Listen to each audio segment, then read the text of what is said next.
Welcome back to the third video about board and card games that we as teachers can use for our ESL classes. My name is Brett, a freelance teacher, formerly a teacher trainer. The aim of this video is to show more games that can be used in a classroom. I'll show you the basics of how to play these 5 games and then show you how you can modify the rules to suit your various ESL classes to maximize the fun and minimize the hassle. So let's get started with Monza is a simple roll and move game with minimal strategy and a whole lot of luck. It is fast and easy, and that makes the game enjoyable for the kids and easy for the teacher. It has a nice colorful table presence with the basic primary colors that kids enjoy. To play the game, a player will roll the 6 colored dice. In the tray or the box top is best. Then they will move the card to the corresponding colors that they rolled on the board, provided that there is any availability. There are only 3 rules to keep in mind, and they are: 1. You can pass through a car, but may not finish your turn on one. 2. You may only move forward on the color strips and cannot move backwards. 3. You cannot move through or land on a road hazard, which are denoted on the board by a tire. Like all racing games, there's only one winner, but if the teacher makes subpar choices, all the children win. Woohoo! In a simple game like this, there is very little target language to be had. What I often do though, based on the student ages and abilities, is I would sequence the car movement by placing the dice on the board as shown in this video, prior to moving the car. I would then have them say, as an example, purple first, and then red, and after that green, etc. It's fun, simple, and easy to explain. This game can be found on Amazon, and I highly recommend it for children.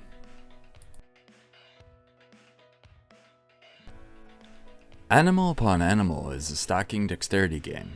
The idea of the game is to place your animals, of which each player has an identical set, on the mountain or crocodile without having them fall.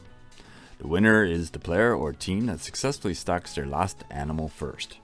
If a player drops any animals, they must pick the fallen animals up and play continues. There is a dice mechanic to the game, but I'll be honest, I don't use it because I want to focus on English. How this works for me is, I have the students say where the animal is after placement. For example, the yellow monkey is on top of the green crocodile next to the brown hedgehog, or, without the colors, between the sheep and the penguin, etc. Actually, you can treat this game as a Jenga replacement and just do rote learning for any target language without going into the positioning or animal vocabulary. The game is highly durable, colorful, and made of chunky wood. It is great for kids. It can be found on Amazon or other game stores. I have 2 versions in this box if you are wondering, which isn't needed, but adds some extra fun.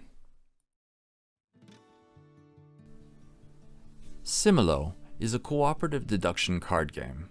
One player, the clue giver, would secretly know one of the 12 cards displayed on the table. The other players will try to find that secret card by the process of elimination, similar to the usual suspects done in the last video. The clue giver would show one of 5 animal cards in their hand and say similar or different, hoping that the players would not choose the secret animal card until it's the last card. The elimination process starts with 1 card, then 2, then 3, until the final 2 cards. On its own, the game is fine, but there isn't much English to be had playing by these rules, so I changed them. I pre-teach descriptions and sentences like, this animal has hooves, or doesn't have hooves. This animal can fly or flies, wings, long teeth, a tail, etc. The clue giver would make a sentence or say the vocabulary word, not the animal or color because that would be too obvious, and the other players will pick a card and remove it. Hopefully they narrow down the selection down to the last card correctly. This is a fun and easy game. It is good for many target languages, it doesn't take too long, and because of the beautiful pictures and colors, can be used as a resource for different activities and games. On a quick note, The Fables set did not work well for the students because of their lack of Fable/Western cultural knowledge. The animal decks and probably the Spookies deck would be most successful.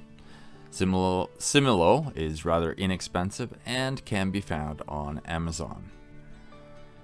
Alright, I have mentioned Apples to Apples more than once in this video and my previous videos for a good reason.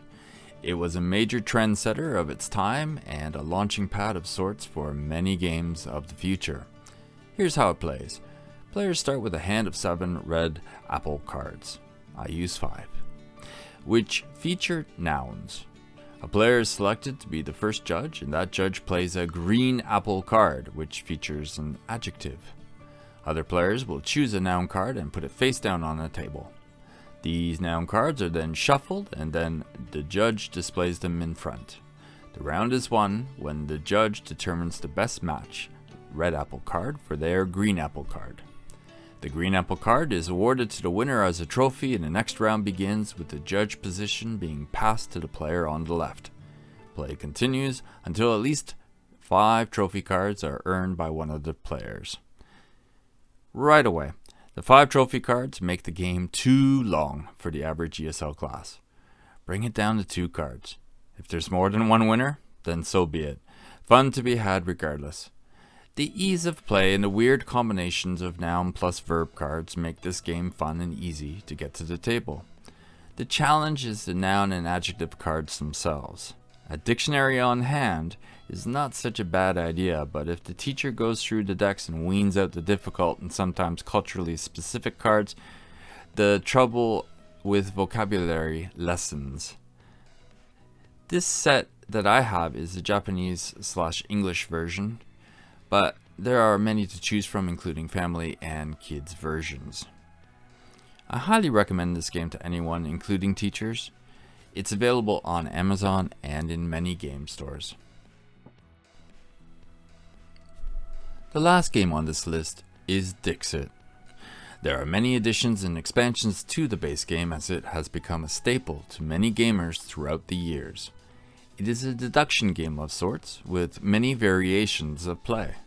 The rule sets themselves are not too difficult, but a little convoluted and confusing, thereby making it a challenge for even native speakers. I found throughout the years that I did not benefit from having to teach this game as is, so I gave up. However, the cards themselves are a treasure and a wonderful resource. If you're interested in learning the rules as they are, there are many how-to videos on YouTube. Now, I will tell you how I use these cards in a different way for the ESL class. I have created a collaborative missing information game using these cards. Firstly, I pre-teach positioning and speculation.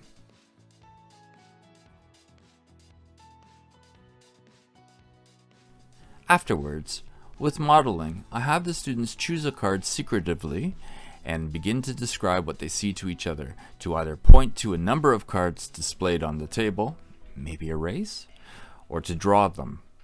Remember, it is a good idea for students to look at the type of cards they will be subject to first, so that they understand the fanciful nature of the cards themselves.